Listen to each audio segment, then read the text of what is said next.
Hello and welcome back to my channel. मेरा नाम है ज्योति और आज का हमारा टॉपिक है सीटेट पास करने के बाद क्या करें। बहुत सारे लोगों के मन में ये सवाल होगा कि आखिर अब क्या करें। बाकी कई लोगों को वैसे ही रास्ता पता है। आप सीटेट के आधार पर इन विभागों में जॉब पा सकते हैं, जैसे केंद्रीय विद्यालय संगठन, नवोदय विद्यालय, DSSB, उत्तर प्रदेश में सुपरटेट और जूनियर एडेड और भी कई सारे डिपार्टमेंट्स हैं जहां सीटेट मांगा जाता है। अब आपको तैयारी शुरू करनी है। अगर आप इन विभागों के एग्ज़ाम देना चाहते हैं तो सबसे पहले बात करते हैं KVS की, केंद्रीय विद्यालय संगठन, और NVS नवोदय विद्यालय समिति की। केंद्रीय विद्यालय कक्षा 1 से शुरू होते हैं। देश में लगभग 1247 केंद्रीय विद्यालय हैं। इन सभी विद्यालयों में आप PRT, TGT और PGT बन सकते हैं। PGT की पोस्ट के लिए सीटेट अनिवार्य नहीं है। PRT और TGT के लिए सीटेट अनिवार्य है। नवोदय विद्यालय कक्षा 6 से शुरू होते हैं। यहाँ PRT की पोस्ट नहीं होती है। नवोदय में आप सिर्फ TGT और PGT बन सकते हैं। यहाँ भी PGT के लिए सीटेट की आवश्यकता नहीं है, लेकिन TGT के लिए सीटेट अनिवार्य है और महत्वपूर्ण है। अगर आप KVS NVS की तैयारी करना चाहते हैं तो सबसे पहले ये जान लें कि क्या मैं KVS NVS दोनों के लिए एलिजिबल हूँ।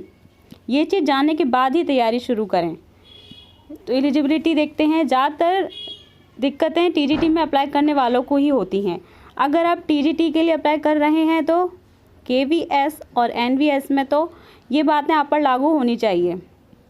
पहला, ग्रेजुएशन में प्रॉपर सब्जेक्ट कॉम्बिनेशन हो। दूसरा, जिस विषय से आप अप्लाई कर रहे हैं क्या वो विषय आपकी ग्रेजुएशन में तीनों साल है। तीसरा, आप जिस विषय से अप्लाई करना चाह रहे हैं क्या उस विषय में आपके 50% अंक हैं। चौथा, क्या आपकी ग्रेजुएशन में आपके 50% अंक हैं। यदि ये सारी बातें आप पर लागू होती हैं तो ही आप KVS और NVS के लिए योग्य हैं। B.Ed में आपका कौन सा विषय है इससे कोई फ़र्क नहीं पड़ता। CTET में आपके 90 अंक हों या 151, उससे भी कोई फ़र्क नहीं पड़ता है। CTET के अंक अंतिम मेरिट में नहीं जोड़े जाते हैं। रिटन एग्ज़ाम क्वालिफाई करना ही होगा। उसके बाद इंटरव्यू होता है। तो ये ना सोचें कि किसी के CTET में ज़्यादा नंबर आए हैं तो वो सेलेक्ट है। बात करते हैं DSSB की, तो यहाँ भी PRT, TGT और PGT की पोस्ट के लिए अप्लाई कर सकते हैं। PRT और TGT के लिए सीटेट चाहिए, लेकिन PGT के लिए आवश्यकता नहीं है। जॉब लोकेशन KVS NVS में आपको देश में कहीं भी भेजा जा सकता है, जबकि DSSB में सिर्फ दिल्ली में ही जॉब करनी होती है। अब बात करते हैं वैकेंसी की। पहली चीज़ तो ये कि वैकेंसी कब आएगी ये कोई भी नहीं बता सकता है, सिर्फ अनुमान ही लगाया जा सकता है। KVS में अंतिम वैकेंसी 2018 में थी। KVS में सब पदों के लिए एक साथ वैकेंसी आती है, अलग अलग नहीं। NVS में लास्ट वैकेंसी 2019 में थी। DSSB में पिछले साल PGT की वैकेंसी आई थी, जिसका एग्ज़ाम होना अभी बाकी है।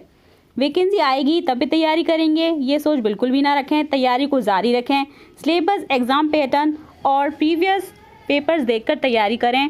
खुद को मोटिवेट रखें, निराश ना होएं, धैर्य रखें। अपने हाथ में सिर्फ तैयारी है, बाकी अपना सीखना सिखाना चलता रहेगा और नवीन जानकारी आप तक हम ऐसे ही पहुंचाते रहेंगे। ऐसे ही हमारे चैनल से जुड़े रहिए। लाइक करें, शेयर करें, सब्सक्राइब करें। Thank you.